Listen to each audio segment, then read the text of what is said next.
8:15 on this almost Friday, I know, Gina. thank goodness it's almost Friday. TGIT, right? Yes. It's a thing on ABC. Do you guys tune in and watch all of the shows? Grey's Anatomy, How to Get Away with Murder. Oh, look who decided to Speaking of getting away with murder. Today. How's it going? It's going good, Walter Gray. Yeah. How excited is everyone that Walt Gray is joining us at the glass table today? Is that What do you call this show?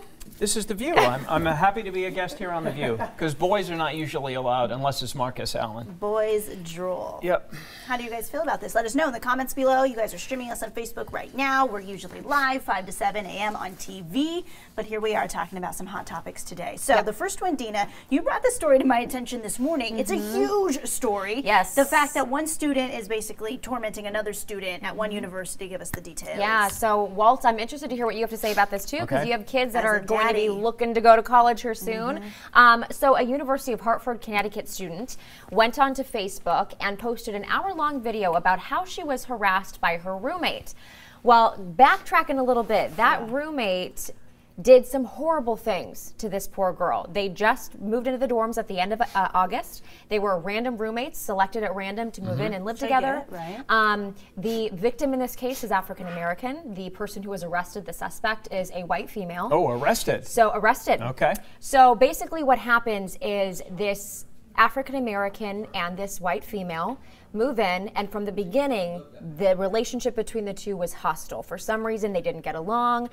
Long story short, the woman finds out that the suspect has been messing with her stuff for the last month, doing things like putting clam juice in her oil that goes on her face, putting her toothbrush in places that the sun don't shine, and the list goes on. Well, this young woman who was being tormented by her roommate actually found out because this girl posted everything on Instagram. Showed everybody what she was doing to this poor girl. And said, oh, thank goodness. It basically, in different terms, she goes, oh, so-and-so has finally left my room.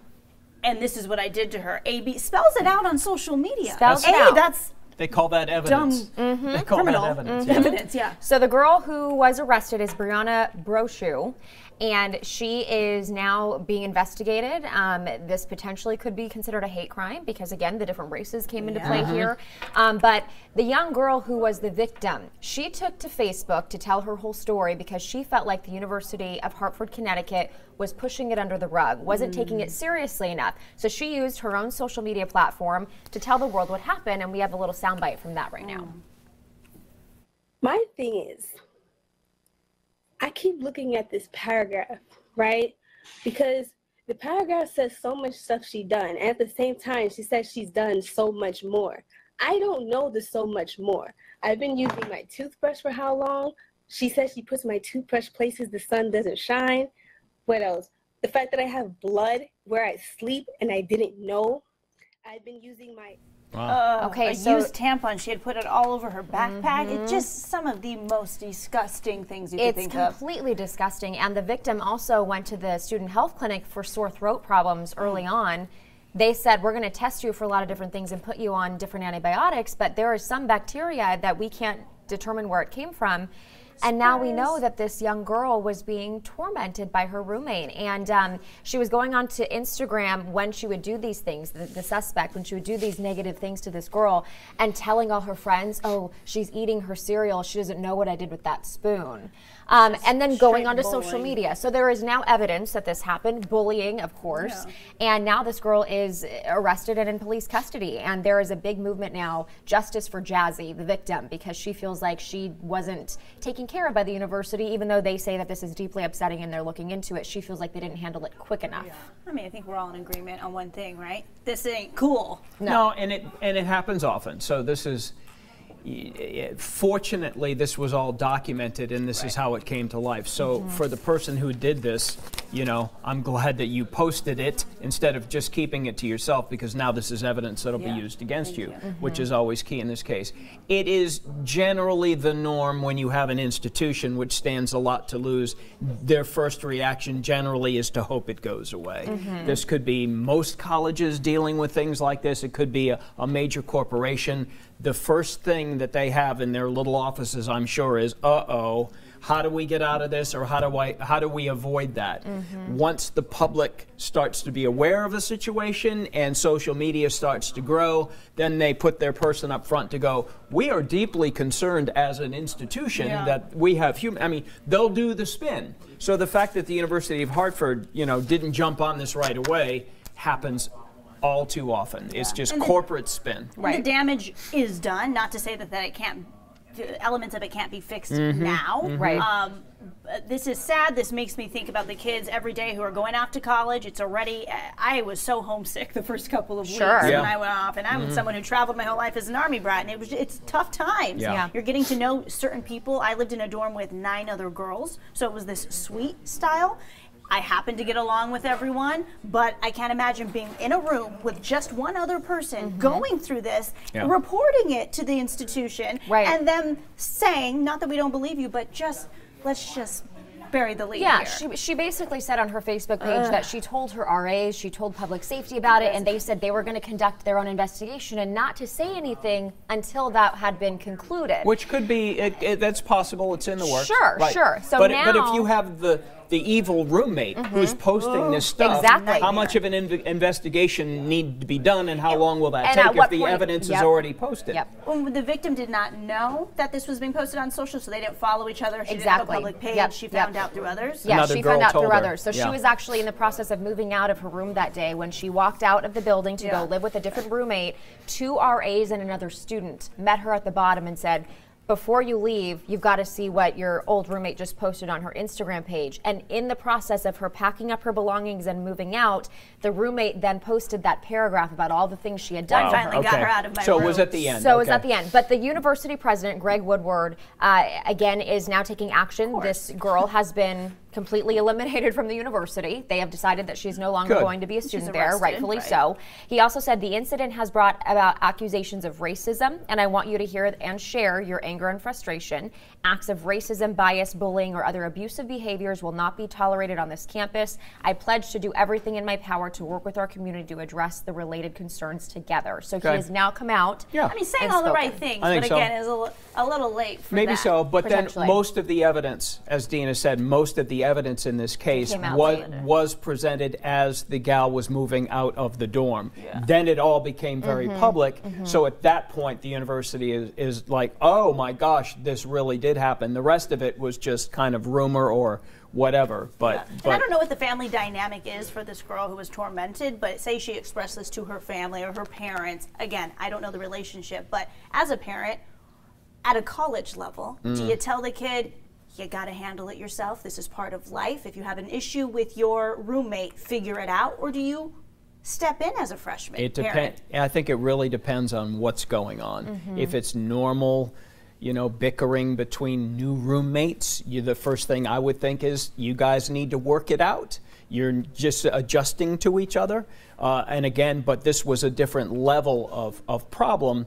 And if my daughter were to come to me and say, hey, my roommate is, I've just found out my roommate is doing this, and that to me, then I'm probably making a trip there. Well, I mean, you would. I'm not saying I'm going to. But the clam juice, the dirty tampons, all that. I'm not going to like start fighting people, but I'm going to go right to whoever's in charge and say, listen, action needs to be taken today, and let's look at the evidence, because then it's a different level. There's you know how it is. I mean, you have new roommates. It's like, oh my gosh, she leaves all her stuff all over the place, or she's up late at night texting her, and it's just like, you guys gotta figure out what works for the both of you. That's the initial thing. Yeah, and I think in this case, it was like between 12 and 15% of the students at this university are African American. So this is being looked at as a potential hate crime. It's an urban university. And other charges are being filed against this young girl, who will likely either pay some serious jail time or will have some very big repercussions in her future.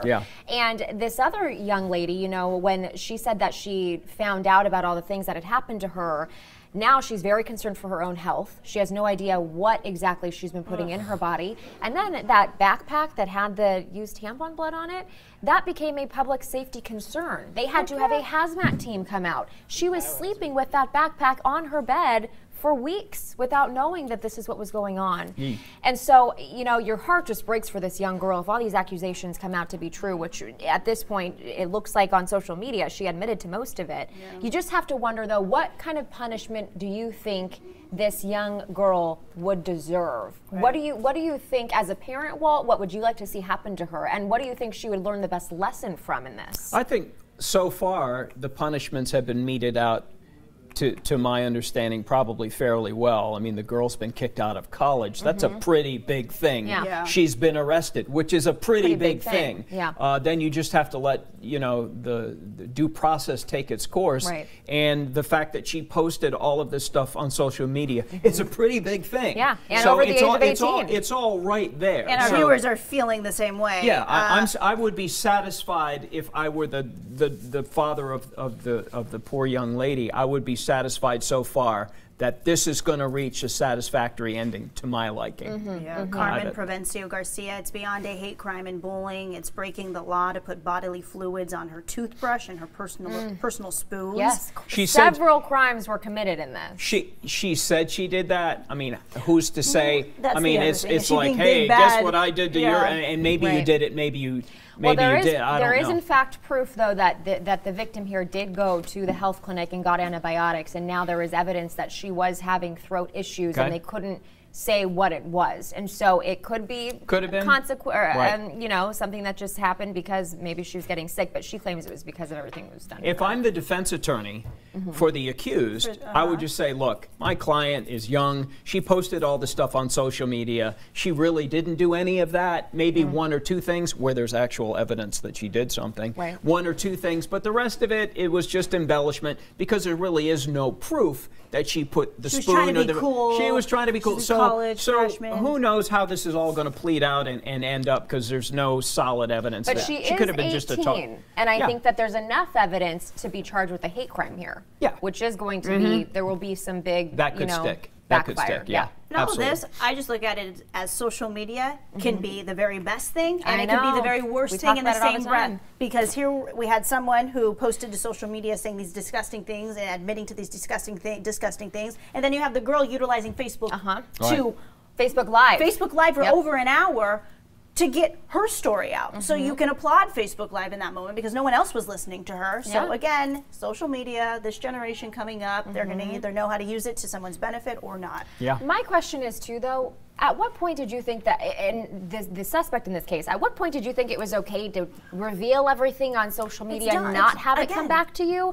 And that's where I go back to kids and teens. In this case, this girl was 18. Feel like they're invincible on social media. They feel like they can get on there and say whatever they want, do whatever they want. But they're not, and this is what happens, and that girl's now in a lot of trouble. I can assure you that the young lady who posted that stuff did not assume she was going to be discussed in Sacramento, California the week after this all came out. You don't do, you just think you've got a couple of followers, you've got some people that you know will see, and you just think, ha ha ha, that's what I did. I didn't like her. And then you don't realize that once you do this, somebody will find it, somebody will retweet or repost your thing, and then all of a sudden you're national news. When you're 18, you're not necessarily thinking that. Do you share these stories with your kids as a way to teach them the lesson? Because unless they hear what is happening to someone who did this, then will they ever know? Is it their fault? I had a conversation within the last 12 hours about things that you do in decisions that you make in the spur of the moment that can affect your standing in the community or for the rest of your life. You're going to have to start making snap judgments that things will pop up, and it's father-daughter stuff that, you know, I pass along, kind of been there. I know how guys are.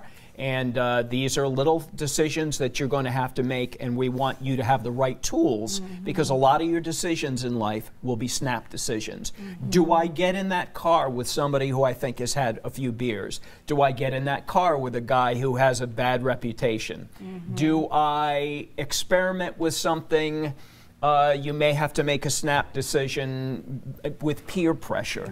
So just, honey, so you know, me saying, these things are coming your way. We're trying to give you the tools to make those decisions the right way based on our life experiences. And social media now and the stories that you as a news dad hear and see and talk about every day. Right. It's terrifying. But ultimately they have to make those decisions themselves, and they will. And they'll learn. We can only give them the tools we hope will, instead of going right, you maybe will go left, and the left is the right path. But, you know, that's, you try your best. Yeah. You try your best, Michelle Price, I see you, says, just getting here, what did she do? We're going to move on to the next topic, but after this, you can start it over. The whole Facebook Live will be saved, and then you can watch it back as a video, and you can watch the whole first 10-minute discussion, because it's a good one. It's a good one. And let us know what you think. We will still talk about this after. Okay.